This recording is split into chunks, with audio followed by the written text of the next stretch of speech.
हमारे सामने दो क्वेश्चंस हैं। पहला ये कि क्या प्रियम्बल कॉन्स्टिट्यूशन का पार्ट है कि नहीं, और दूसरा ये कि क्या उसे अमेंड किया जा सकता है कि नहीं।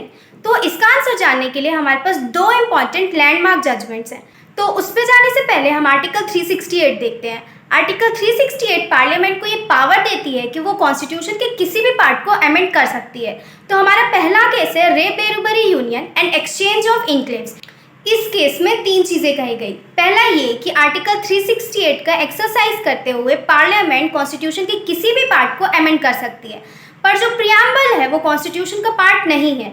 तो आर्टिकल 368 का एक्सरसाइज करते हुए पार्लियामेंट प्रियम्बल के किसी भी पार्ट को अमेंड नहीं कर सकती है। इस केस का जजमेंट देते हुए एक चीज मिस हो गई थी कि कॉन्स्टिट्यूशन के अदर पार्ट जैसे ही प्रियम्बल को भी अडॉप्ट और इनैक्ट किया गया है। इस पॉइंट को रियलाइज किया Kesavananda Bharati versus state of Kerala के जजमेंट ने। उसमें भी तीन चीजें कही गई कि कॉन्स्टिट्यूशन के अदर पार्ट जैसे ही प्रियम्बल को भी अडॉप्ट और इनैक्ट किया गया है। तो इसी वजह से प्रियम्बल भी जो है वो कॉन्स्टिट्यूशन का पार्ट है, और आर्टिकल 368 का एक्सरसाइज करते हुए पार्लियामेंट प्रियम्बल को भी अमेंड कर सकती है, पर कॉन्स्टिट्यूशन के बेसिक फीचर्स को बिना हाथ लगाए, यानी कि पार्लियामेंट कॉन्स्टिट्यूशन के बेसिक फीचर्स को अमेंड नहीं कर सकती है।